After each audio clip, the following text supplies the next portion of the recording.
We are back with Dr. Jack Wolfson for part 2 of how women in midlife can prevent a heart attack with natural solutions. And I hope you listened to part 1, but if you haven't, the link to that recording is in the show notes, and I highly encourage you to listen to that first.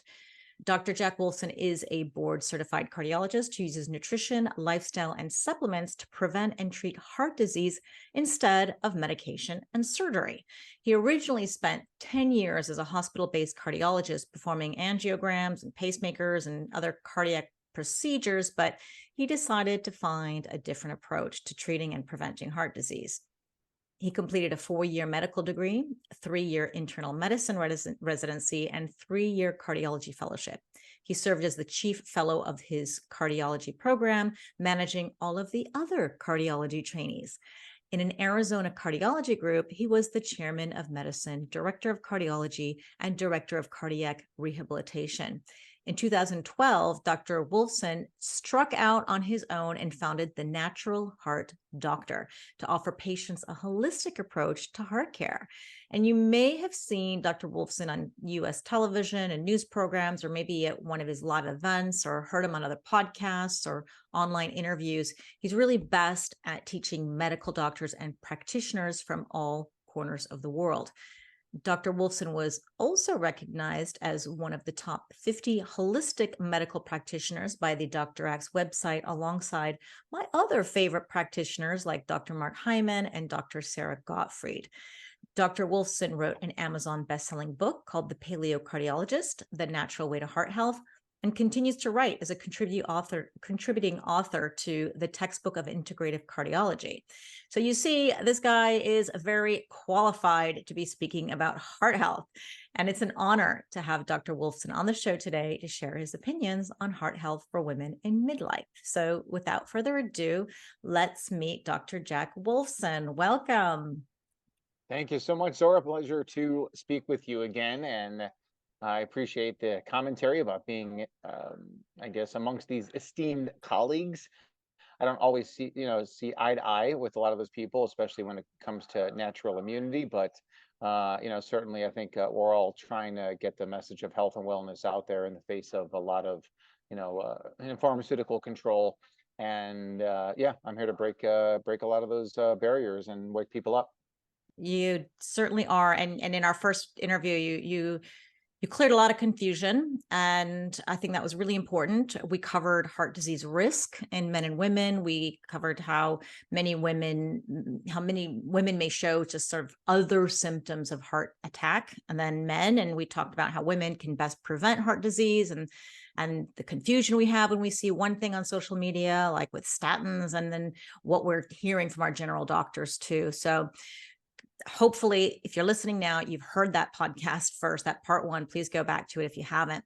But now I want to focus a little more on menopause and heart attack risk. And it just seems that so many women entering this peri and postmenopausal time, they have cholesterol levels that just skyrocket through the roof, and I don't know if it's hormones that are playing a role in our heart attack risk, and what's happening with the cholesterol. All of a sudden, we were fine before, and now it's just gone crazy. What are your thoughts on that? Well, I think that everything is caused from man-made poisonous lifestyle, if you will. So, as we talked about before, the violations of eat well, live well, think well. I don't believe that menopause is a disease state. I believe it is a unhealthy condition in a modern world. I don't believe that in our ancestral days that it was a problem.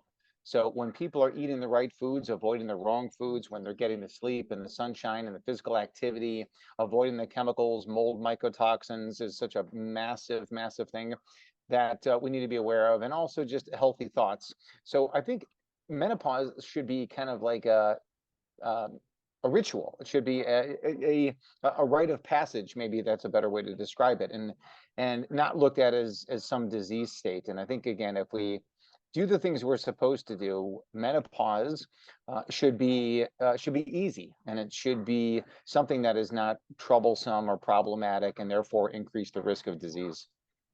But do you think our hormones, just the loss of estrogen, progesterone, and testosterone, are causing some of the issues that we're seeing in risk of heart attacks or heart disease in women? Why is it I th- suddenly skyrockets?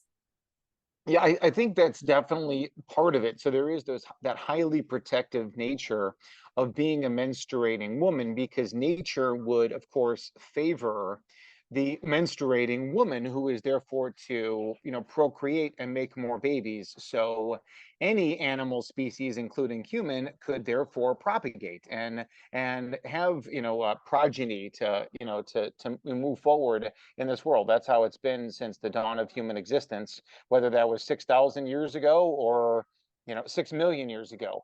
So with that, in mind, yes, those hormonal changes are definitely a problem. The question is, what's the solution to it? Is the solution some combination of bioidentical hormone replacement, estrogen, progesterone, testosterone, and others?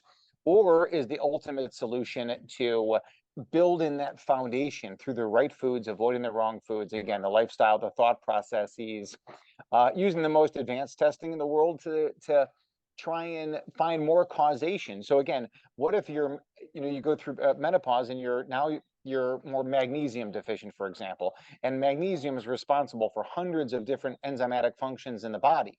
So what if we could replace magnesium and therefore improve our hormonal status? And the evidence of that is in the literature.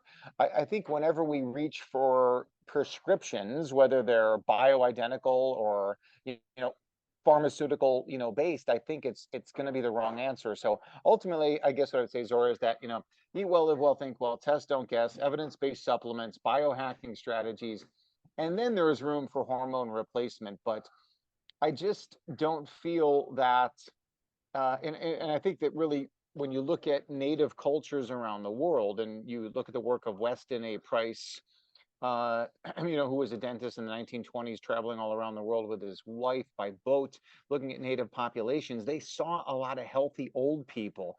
I've talked to, people who have gone on missions in the South Pacific, and they wind up in these remote paleo villages where people are living like their ancestors did, over thousands of years. And there's plenty of old, gray people, like me there, and postmenopausal women there, that old wise woman of the tribe.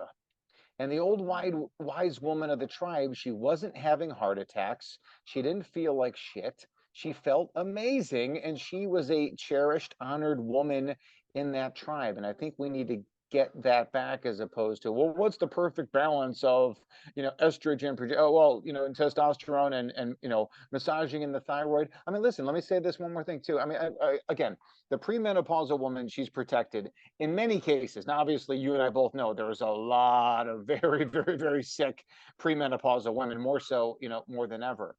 But one serious factor of this is, again, if you're a menopausal woman, uh, you're watching technology and you're on technology at night when it's dark out, when you should be sleeping, you destroy melatonin. When you destroy melatonin, melatonin is the master hormone that controls all the other hormones. It controls all of your sex hormones, your cortisol, your thyroid, controls everything from that brain. And when it comes to your eyeballs, the back of the eye called the retina, when artificial light comes into there at night, it destroys melatonin production and you're done.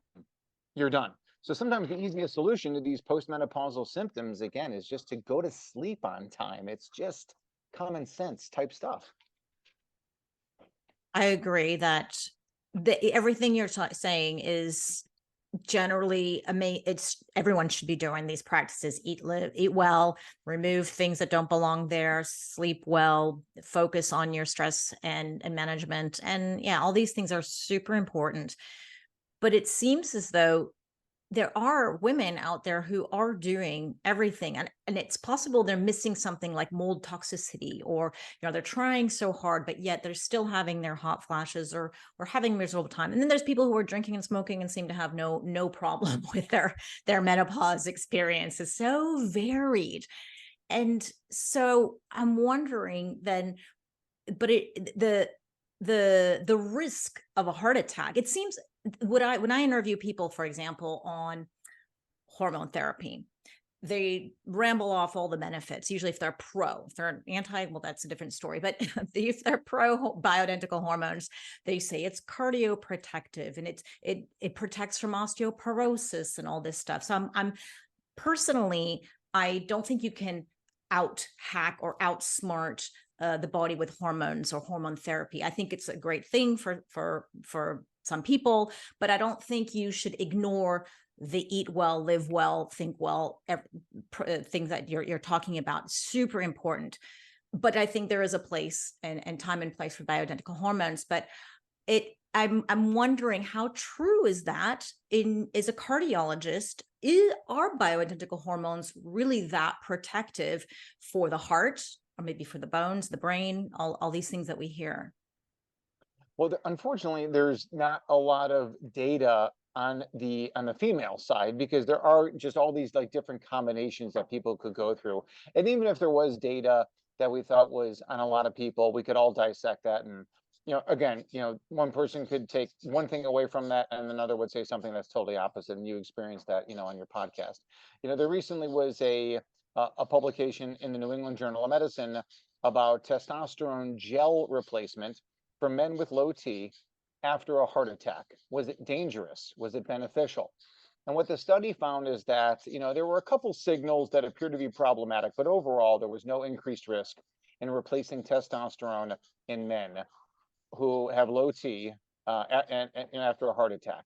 But there also wasn't any benefit. There wasn't any significant benefit of that. I apologize for these birds chirping in the background. I am in the jungles of Costa Rica.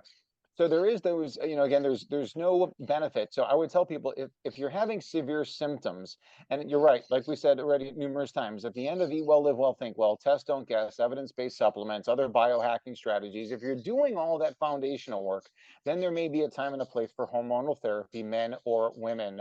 But it has to, I mean, it's not that it has to, but the best way to do it is upon that foundation.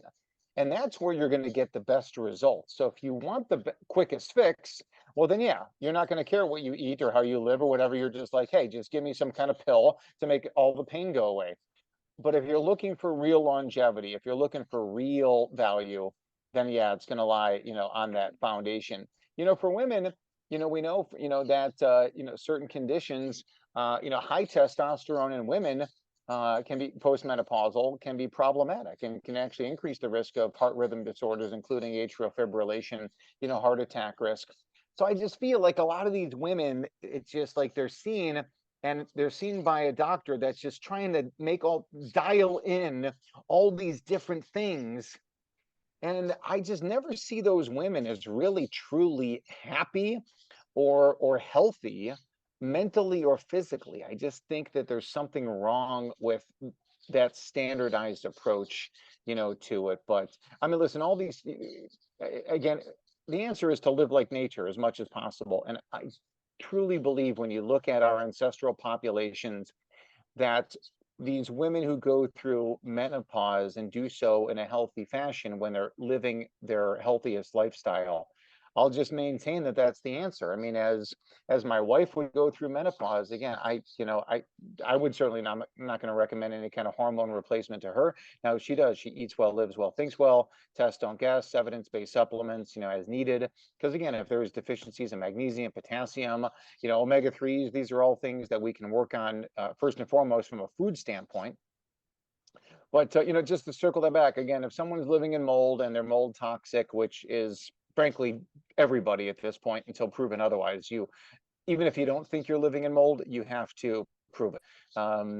I've heard so many people tell me, yeah, I'm not living in mold, my home's brand new, blah blah blah. I'm like, that's great, but you know what, your life depends on us proving it.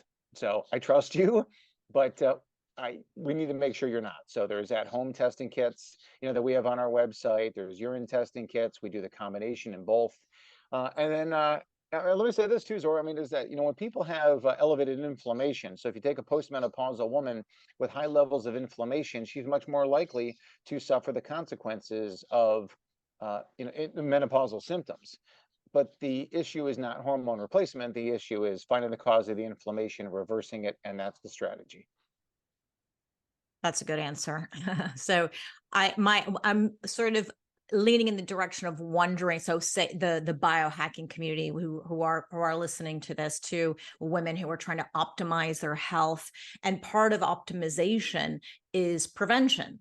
And the message that we're getting really is from a pro hormonal standpoint of view is, even if everything's fine, you probably want to take these because it's cardioprotective. And I just wonder, by how much? Like, if we're doing everything already to, in terms of the lifestyle and the diet, how much more? And I know you don't have any statistics on this, and I don't even know if there's studies that exist on that. It's like, should I really take that jump and start taking hormone therapy, even if everything's fine and I feel fine, but I want to protect my bones, or I want to protect my heart? And I understand that having estrogen without the balance of progesterone actually increases your heart attack risk or risk of disease. So of course, this is it's an art when trying to get that hormonal therapy down. But I just kind of wonder, like, is it worth it? By how much can I optimize if I'm already optimizing my health? And that's kind of what I'm alluding to, is what really is the extra advantage? Kind of like when we try to optimize our health, like, are we gaining another 4 years of our lives? There's people who argue, you know what, I just want to live my life and do whatever I want to do. I don't care. An extra 4 years of life, is it worth it? We don't know. Is it 4 years, 7 years, 10 years? Is it quality of life versus just living? There's so many arguments here, but that's why I keep asking about, what is it even worth us to want to optimize, even if we're feeling fine, to just to have that cardioprotective benefit? When doctors try and play God in this arena, I think it's a mistake. I think it's a serious mistake, especially when we're talking about longevity and some of this kind of, I guess, um, I don't know. I think I certainly believe that biohacking has a time and a place, but I think when you're messing with the hormones from a hormones first area, I think that's really where the problem lies. And you mentioned before about the art, and I talk about like tweaking the dials of what we do with all these different hormones. We're really trying to outsmart nature. I mean, how can you outsmart nature, our evolutionary history? Again, evolution, God, spirit, creation. However we got here, we're built pretty perfectly, and just give us the tools that it needs. I think that, and I mean, listen, do I make money selling some of my products? We got this new product called Wild Salmon Roe, which is, again, the cleanest, best food product in the entire world. I mean, you want to talk about a biohacking strategy? There's nothing better. There's no hormone, nothing like that, because it is the penultimate in food strategy. And when people, again, try and take something from a synthetic standpoint, and advice from these doctors, they make money.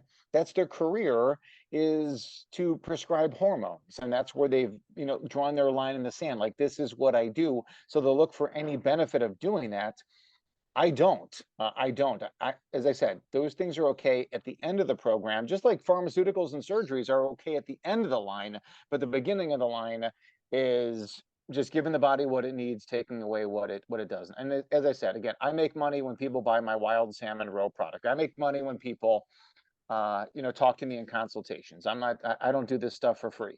But a lot of these hormone people, they've been trained in hormonal therapy, and they think that every woman these people, every woman who's postmenopausal, they should be on hormone therapy. And I just think, wow, that's a pretty big leap without any real significant evidence in large trials. That's for sure. And it just doesn't pass the common sense test. I mean, when you go through menopause, you're not supposed to try and return that person to a premenopausal status. I mean, I guess we could extrapolate that and say, well, let's try and dial your hormones back in. I know you're 72 years old, but let's dial your hormones up. And yeah, if you want to have a baby, let's do it. Like, I'm not of that mentality.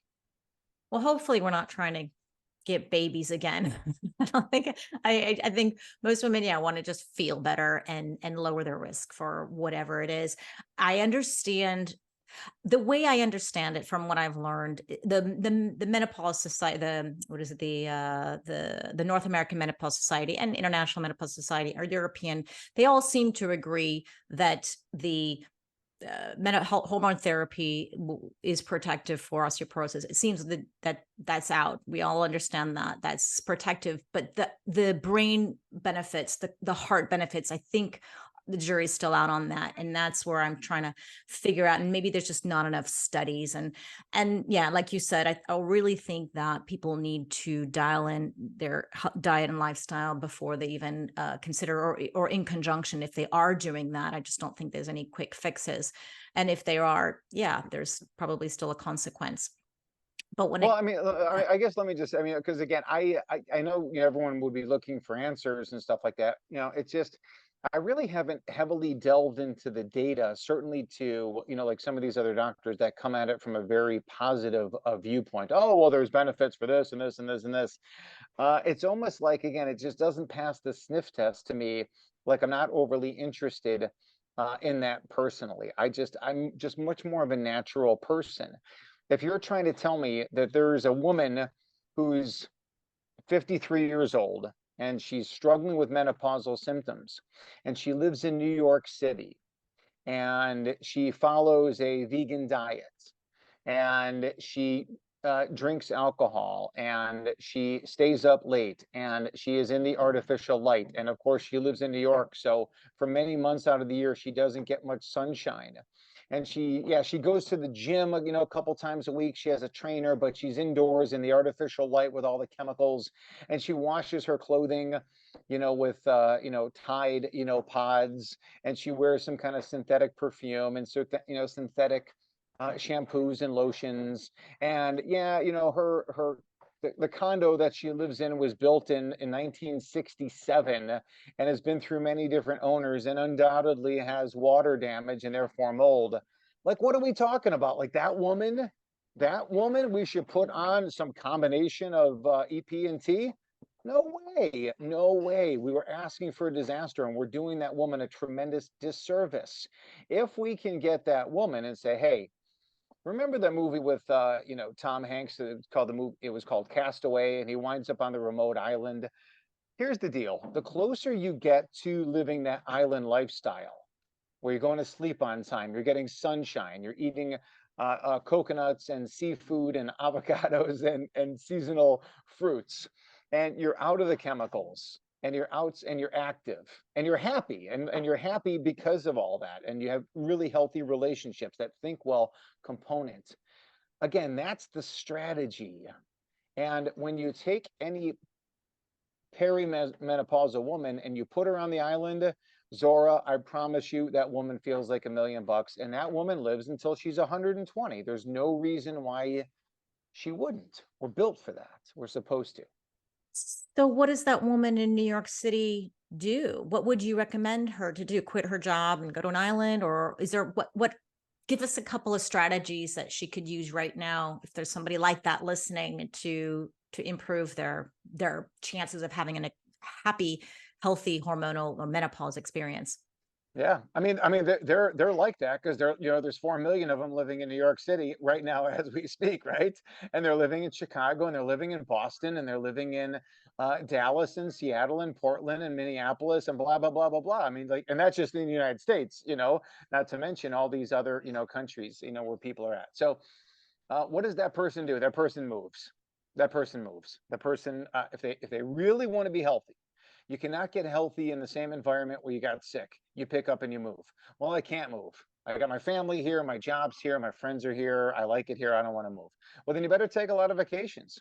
If you're sitting and it's, you know, you're in New York City, you're in Chicago, and it's January, and you've been inside for the last, you know, 3 months, you're dead. You're dead. You're in big trouble. You got to get out of that. Then there's no solution around that. There's no artificial hormone that's going to make a difference in that scenario. It's just, and if they don't get that understanding, that answer, that blatant in your face attitude, they're not going to heal. So otherwise, okay, take a lot of vacations. For every 5 to 7 weeks you're in the lousy climate, then you got to take 5 to 7 days of vacation. Southern Mexico, Costa Rica, South Caribbean, go to the Mediterranean. I don't care where you go, but you got to go somewhere. That's the penultimate strategy for that. So, it's you can't outsmart Mother Nature. There's no evidence whatsoever at this time that we can. Maybe 100 years from now, maybe 500 years from now, I don't know. I don't know. But the reality is, again, is that you can't prescribe your way out of this. You got to go back to the basics. And not only, that's just where you're going to achieve the best brain health, anti-cancer. Again, when you look at, seafood eaters, like if you're a woman in New York and you're struggling with symptoms, and someone's like, okay, well, here's 2 ways we could deal with it. We can give you more seafood, or we could have you take these hormones. It's our ancestors ate seafood. People with the highest levels of omega-3, lowest risk of everything: heart attack, dementia, depression. So you get the seafood into your diet. Sunshine, sleep, sex. Just having good sexual relationships, very, very, very, very important. So yeah, all those things are absolutely critical. And yeah, that's my story. I'm sticking to it. And the beauty of, how do you argue with those kind of strategies? Well, no, actually, studies show that if you actually replace the hormones, it's better than nature. I don't buy that approach. Okay, that makes perfect sense. So let's start living as if we were on an island and make that environment in our own home, no matter where we are. So let's get to the cholesterol, because this is something that bothers a lot of women, because our doctors are trying to get us under 200 for total cholesterol. We're worried, always trying to do many things. Should we be really worried about it? Because I just interviewed Dr. Diane Goodnow, and he said that optimal cholesterol with the lowest risk of all-cause mortality is between 220 and 250. Is that true? What are your thoughts on that? Well, my understanding of that data really comes from the Mr. Fit trial, which is the optimal cholesterol regarding mortality.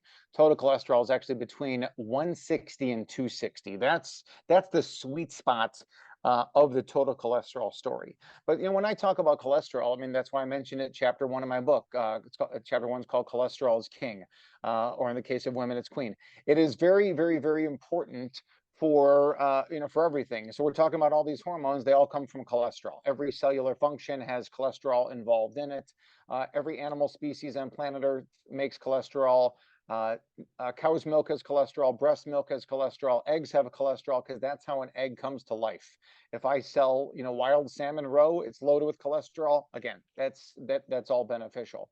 So vilifying cholesterol is clearly a problem. It is the construct of pharmaceutical companies, and using synthetic ways to lower cholesterol down is a massive, massive mistake. If you're someone who's struggling with hormones, why wouldn't you want to optimize your cholesterol levels? And Zora, everybody has the perfect number for themselves. If they were walking around planet Earth, what would their, 5,000 years ago, what would their numbers be? Your numbers will be different than mine, than the next person, who's listening to this. Everyone's going to have different numbers, and it's about finding the perfect numbers for you. But the cholesterol story, I think, is very, very, very unimportant compared to the inflammation story. And if I had to look at one marker to tell me the health status of an individual person, it would be a marker of inflammation called HSCRP. Any doctor can do it in any developed country in the world. Will have that available to them. The high sensitivity CRP. If your number's low, you're in good shape. If your number's high, you better figure out why, because you're going to be in trouble. So but to your point, and I guess to the other doctor that you mentioned, yeah, there are people running around with levels of total cholesterol that are too low. For example, like 120, 130, 140, 150, and those people are at much higher risk of dying than those people that have better levels, 160 to 260. If I had the choice, I would rather have higher side total cholesterol. Which I don't really look at as an important measurement, but I would look at higher levels as more beneficial than having too low. And let me wrap home that final point. The most important marker you're looking at regarding lipids It's really twofold: ApoB, ApoA ratio. So make sure you ask for those ratios from your doctor: ApoB, ApoA, and then also you want to know if you have a genetic marker called Lp(a), which is a nasty cholesterol, not cholesterol, but a nasty lipid particle. It's a type of LDL particle. It's very dangerous. Probably had some value in Paleolithic days, caveman ancestral days, regarding preventing people from bleeding to death. There was probably some benefits of hypercoagulability with that, but it's not beneficial these days. People with high levels of LPA, higher risk of heart attack, stroke, and atrial fibrillation, very interestingly.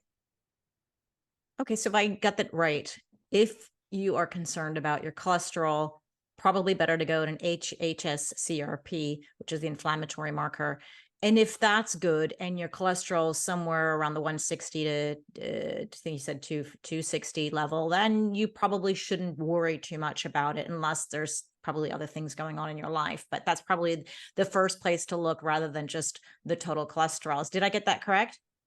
Yeah, no, definitely. And again, like, I love doing lab testing. I think it serves it serves many different values. But when you do lab testing, I find that it's very motivational for people when they see on paper that there is a problem. It can be very motivational, right? To eat well, live well, and think well. When they look in the mirror, sometimes that's not even enough. Like they need like added, incentives, to do so. But you can look in the mirror and say, okay, I look healthy, I feel great.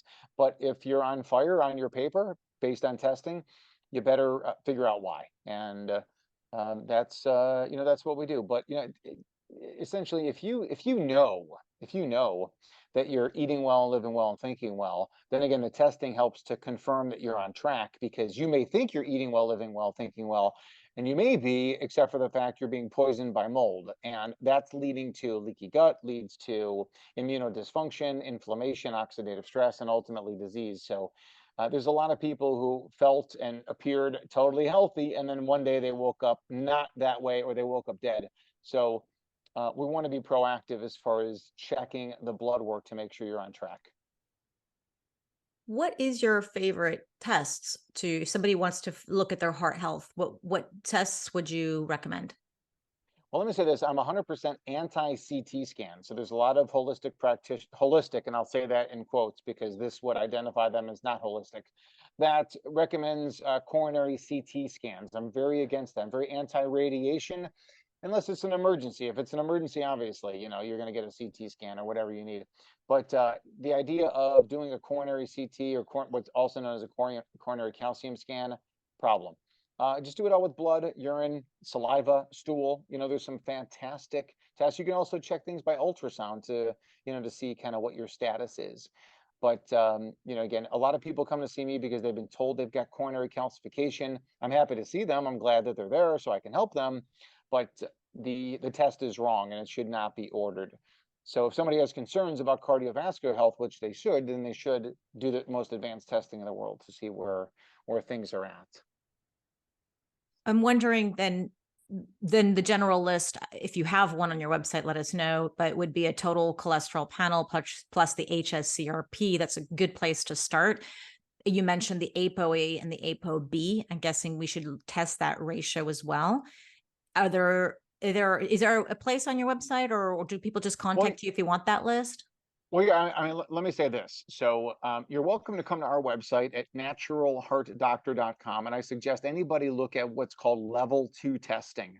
Level 2 testing is 3 blood and 3 urine-based tests. And in there is the most advanced cardiovascular analysis with all the markers that you need there. Intracellular vitamins and minerals are in there, including CoQ10, glutathione, omega-3s, just very detailed information that you need. The wheat zoomer analysis, which looks for leaky gut. Leaky gut leads to leaky heart, leads to leaky brain, leads to leaky female parts. I mean, so, and when I say they leak, I mean, it's just because the tissues and the cells don't function normally. And then we look at 3 urine toxin tests: metals, over 30 different molds, and over 40 different environmental toxins, including parabens, pesticides, phthalates, plastics. I mean, Zora, let's think about this. We know that these environmental toxins are all hormonal disruptors.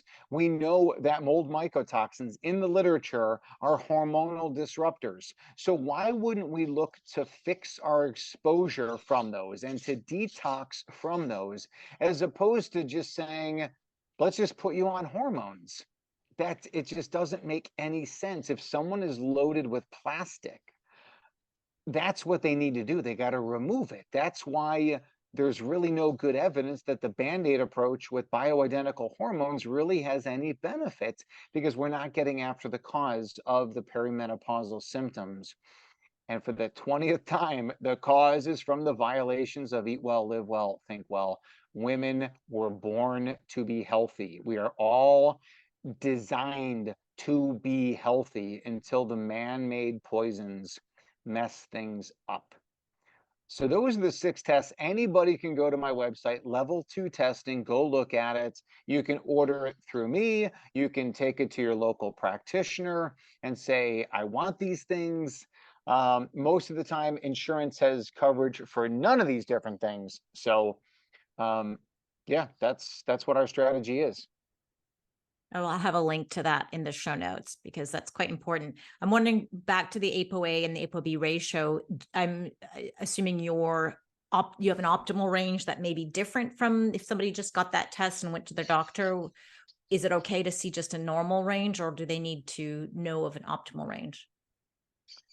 Well, I think that, to have the tests interpreted by someone who really knows medicine and health, I think is of value, because even the company produces information that a lot of times is based on what pharmaceutical companies say. So even a lab testing company that is very in depth, they still are under the jurisdiction of the FDA. So they'll have all these, your total cholesterol come back at 220, and it'll be in red. It'll be in this big red box, and on that paperwork it'll say, make sure to ask your doctor about statins. I mean, that's just what these companies have to do. You have to be under the care of a practitioner who knows how to interpret the data and Zora really to find the optimal levels for each individual person. That's really the key, because what is necessary and optimal for you may be different for me, also kind of based on what your condition is. So, for example, if somebody has normal blood pressure and their intracellular magnesium is 5.0, I may say, okay, they're fine. They're not having any symptoms. Their blood pressure is good. We don't have to supplement with magnesium. But if they have high blood pressure, they've got atrial fibrillation, other heart rhythm problems, whatever issues it may be, well, maybe their optimal magnesium intracellular is not 5, maybe it's 6. So that's really like the nuance of those of us that are skilled in that particular arena, come in. But yeah, I mean, it's just kind of circling back to what I think so many women are getting just the wrong impression on, is that there's no easy answer to this. You may think, oh, wait a second, I can't do all that. I'm not moving to, Costa Rica. I'm not quitting my job. I'm not leaving my family. I love New York, the social life in New York, and I go to the shows and the opera and the theater and blah, blah, blah. I do all this stuff. Okay, you're in trouble. You better enjoy those for what they can, because it's not gonna last long. If you think the easier approach is better, just take these, hormones and get this injection and, and rub on this cream, you're not gonna make it. You're not gonna make it. It'd be nice if it was that easy. Everybody would. I mean, I would love to take a capsule. Like all of a sudden my hair grows back and now it's dark and curly again.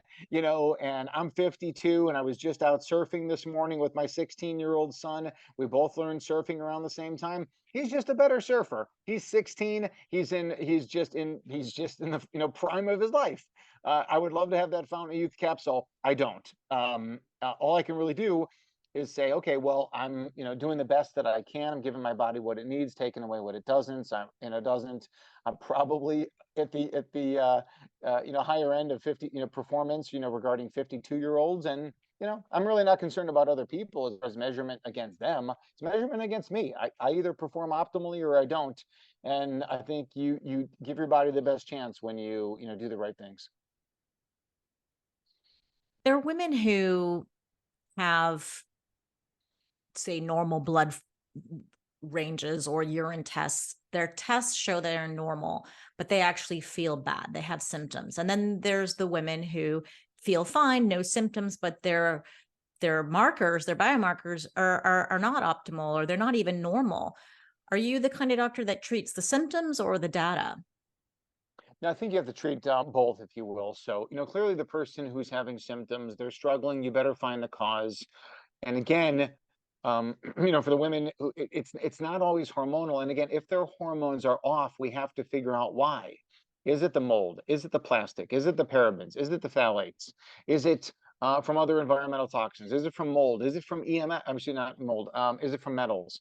I already said mold. I didn't want to say it twice, although it does deserve double attention. I know you understand that I keep talking about it. It's a double attention. That's just on my mind. EMF, right? Women that are under, power lines or smart meters, or on their tech, or sleeping with their tech, or people using their iWatch, or the Aura Ring, and all this technology that people wear. You have to figure out why you feel like crap.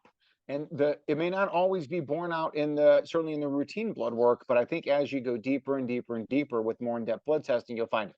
Now, to the other person who feels great, but on paper they're not, they better find out why, because at some point they will not feel great. At some point, the cup of poison will overflow and they will have symptoms. And I don't want to say like it's too late. I certainly believe anybody can recover.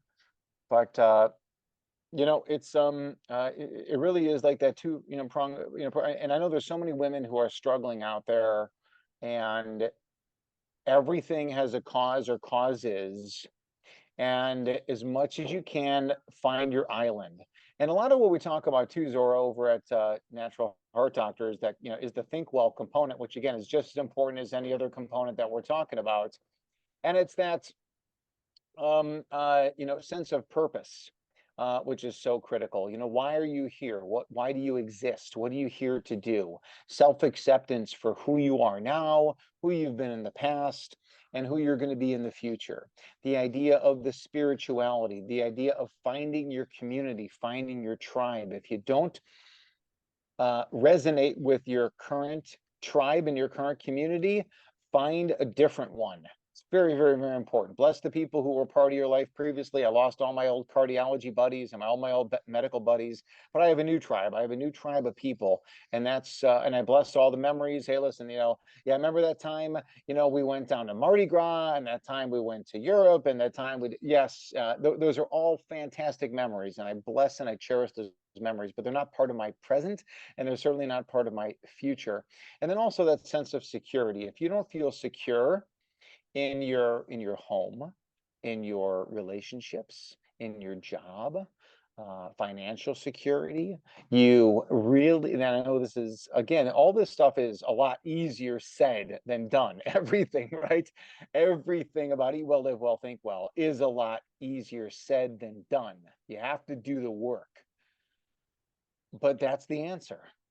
And the more you do of that answer, that's the strategy. And as far as I can tell, in no time soon will that ever be improved upon or bypassed or made unnecessary by a prescription pad. You answered my next question into explaining what is think well. You have eat well, yeah, live well, which I get. And the think well, people ask me about that too. So I think you answered that pretty well. So I don't need to ask that question anymore. Well, I mean, Yeah.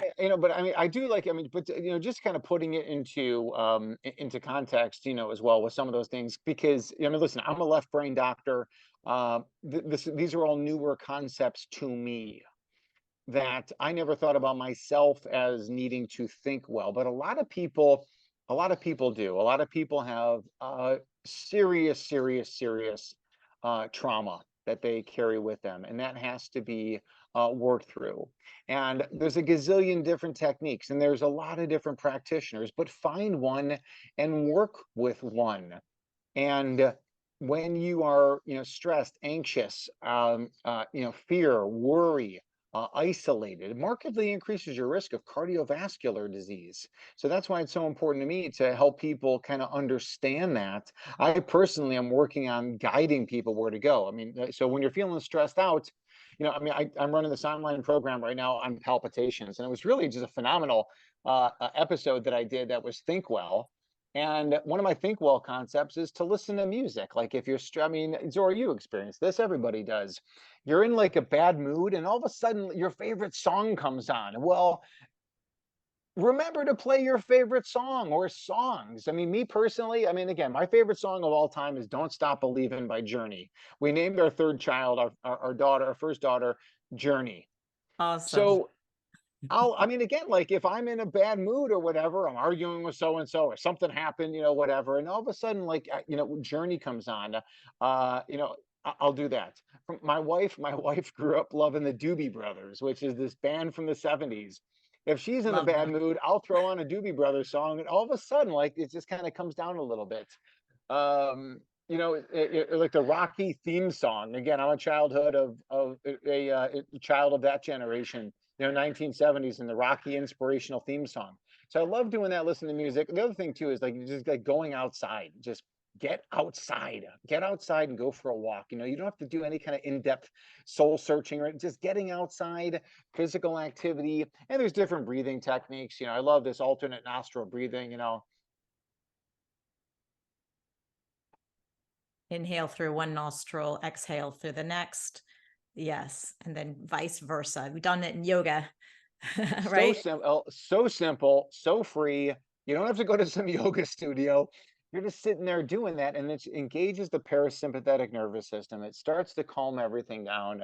If I'm in a bad, if I'm like a stress ball, I go to the chiropractor, go get adjusted. I walk out of it, feel great. Massaging yourself, massaging your loved one, having your loved one massage you. That's a great thing Oxytocin. as well too. Oxytocin, again, like this is not like my specialty. By any means, I just know that um yeah, you get a massage from your significant other, in my case, my spouse, or vice versa. Like it just chills you out, and it leads to other healthy activities. It's a fun thing. It's a fun thing, and it's so beneficial for all of us. So yeah. There's so many things I want to unpack there and comment on, and a couple of things I will before we wrap up and let you go. I'm a gerontologist, so we studied the mind body connection, and I was very surprised because I went to USC, and this is a research based university, and mind body connection. And so we studied how the stress affects our physical health. And I was so surprised. It was the first time I heard that stress really can affect the atherosclerotic buildup in our blood vessels. And I asked the teacher, I said, well, okay, imagine you have a perfect diet, perfect lifestyle, you're running the treadmill or whatever it is, you're eating broccoli, but you're stressed. Will that still cause this calcium buildup? And he told me yes. I was shocked. So that just says stress is very important. And we also studied music and the impact of music on the physiology. And absolutely, I'm 100% agree with you. The music, we never think about that. Yeah, put on your favorite tune. The brain lights up like there's no tomorrow. So it's really great for your brain as well. And the last thing, I'm wondering if you heard about the Harvard study of adult development. This is the longest, well, one of the longest longitudinal studies on adults. It started in I think it's 38, more or less, by Harvard students, and they looked at these people up until today. And there's a sort of second generation, and they looked at everything from their biomarkers and their blood work, and they're asked questionnaires, and then eventually when technology came with their genes and MRIs, et cetera, et cetera. And they looked at all the things that affect people aging and when they die, and what happens to them, how do we live longer, better. And they looked at, of course, smoking and diet, exercise, and all these things. And what they concluded was that the most important factor for living healthier and happier were good, strong, solid relationships. positive relationships. And you alluded to that as well, how important it is to have these good relationships. And that's part of the thinking. So I really want to reinforce what you just said and how important that is, because we're always looking for the perfect diet and the supplements and all that. But actually, I think that's a really, really important thing to consider in your life, and have work on those relationships, those positive relationships. Just like you said, get rid of those who are no longer serving you, find your tribe, etc. So well done. Thank you for mentioning that. Well, let me just, real quick again, as far as like the mechanism of how stress does that. So the autonomic nervous system controls our entire body. That's the sympathetic and parasympathetic nervous systems that stem from the brain. This is just basic neuroanatomy that was discovered, 2,500 years ago, and um, uh, diagrammed really well by Leonardo da Vinci, for example. So the autonomic nervous system, that sympathetic system, of course, is the fight or flight, and parasympathetic is the rest, digest, procreate. Really, it's just a time for cleansing of the system and healing of the system from those times of stress. Well, if you are in fight or flight, if you're in constant stress and worry and fear, anxiety, on and on and on, your body is always, it's always, let me say this, it's not spending time to clear itself and clean itself and cleanse itself, because those are not deemed important tasks when you're just trying to survive. When you're running away from a tiger, your digestion is not of importance. Your healing of your liver and the cleansing of and dealing with environmental toxins is not important. You're in pure survival mode.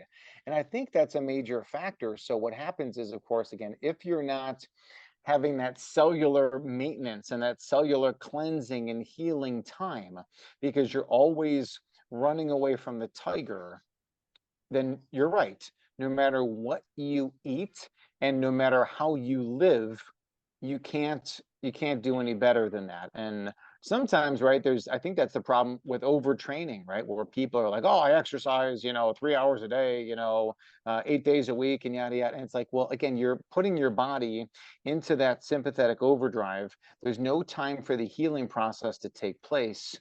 And when your body doesn't heal, that's how you develop coronary artery disease and brain disease and heart fibrosis and hypertension and so on and so forth. So yeah, I think that because there's so much debate about the food side, and you and I talked about this on the episode, right? Should I go vegan, vegetarian, paleo, keto, carnivore? What should I do?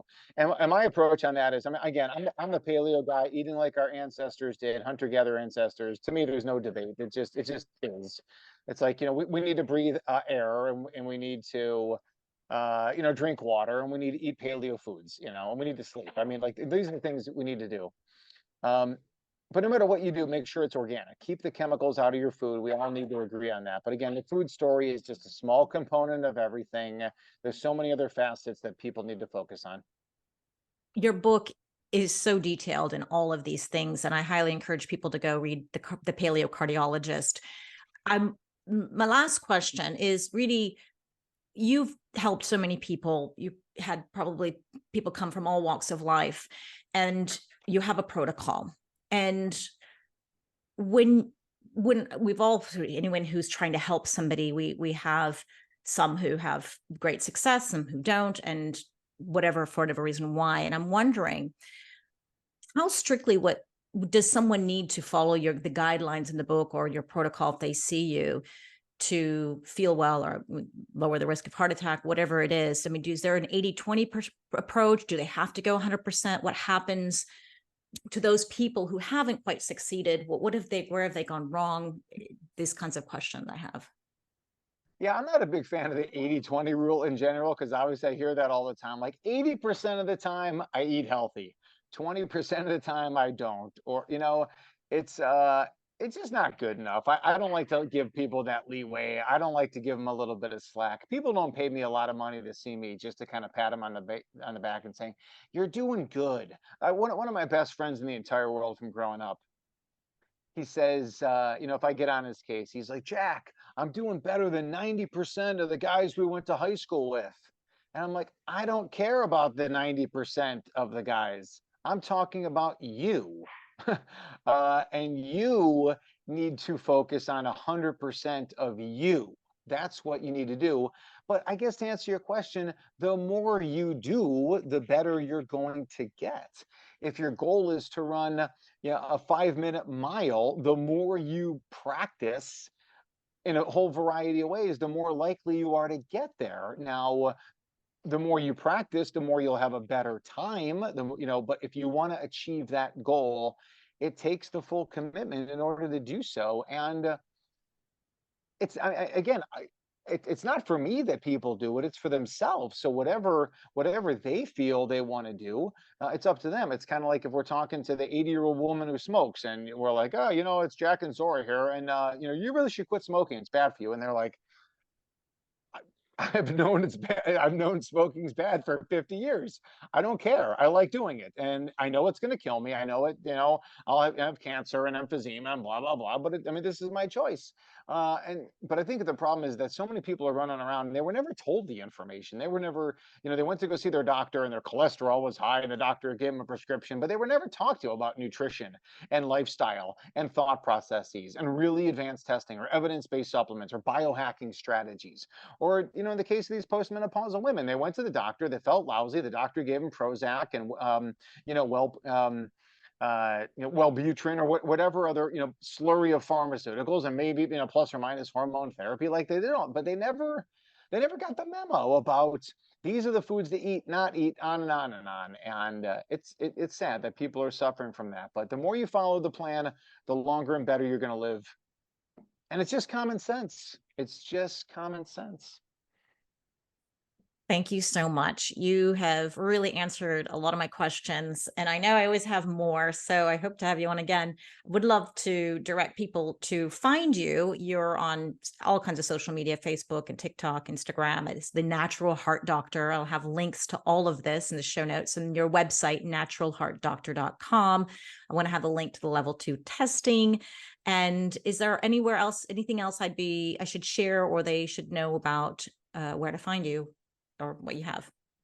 Yeah, well, let me say this too, is that if you're interested in level 2 testing, and you use the code ZORA, ZORA, I'll give you 10% off of your testing on that too. So just again, for listening to this podcast, making it all the way to this point, although again, you can put in the show notes or whatever you want to do. If you're a listener of Zora, I'll make sure that you get this. If you're interested in my book, you can get it for free. All you do is pay shipping, freeheartbook.com, freeheartbook.com. The book was written and published in 2015 by Morgan James Publishing. And the rules in there are absolutely timeless. The only thing that I was kind of like down on at that point was coffee. But I said, if you drink coffee, make sure it's organic.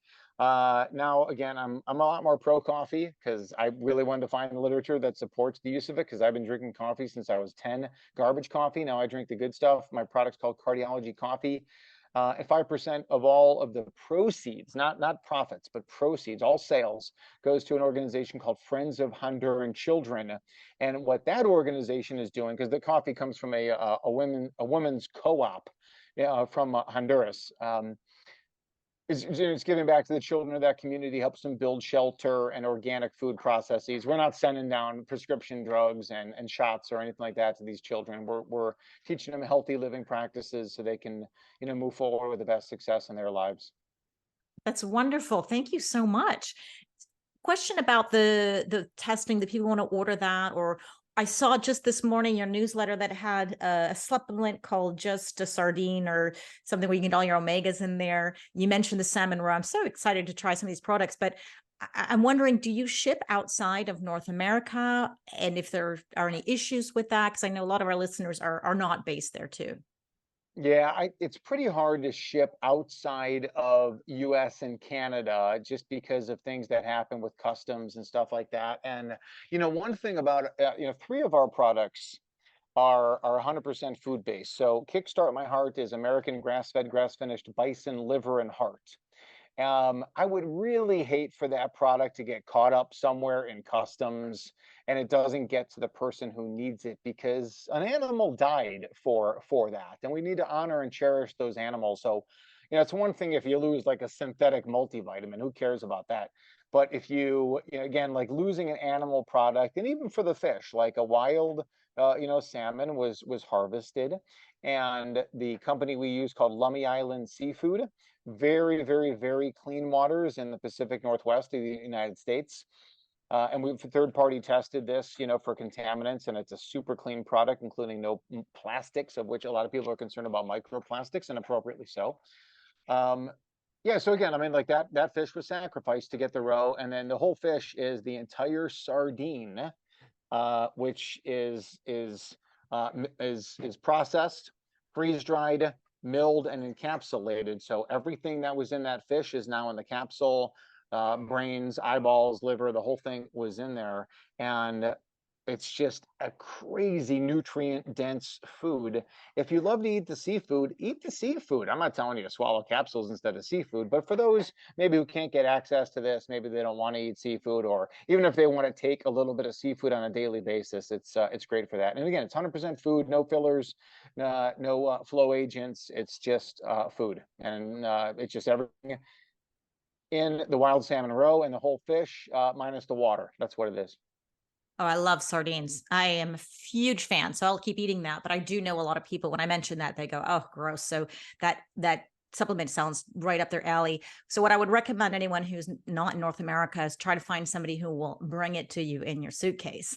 And maybe one day, hopefully, we won't have these issues, or maybe you'll have a European or Asian distributor one day, Dr. Wolfson. We'll hope to have that. So I will direct people to your website. I'm super excited to try this stuff myself.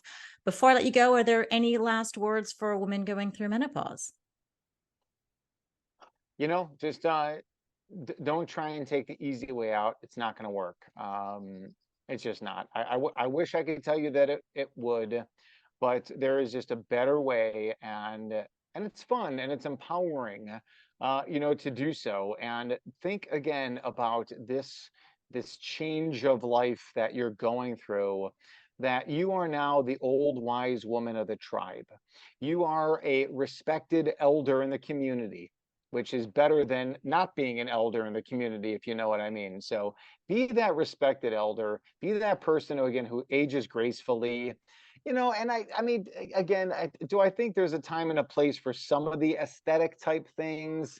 I I guess so, but just remember there's no free ride here. Every one of those aesthetic things that you get, whether it's a young woman who gets breast implants, or an older woman who gets fillers and things like that, it's not natural. It's never healthy. Oftentimes it's going to lead to problems.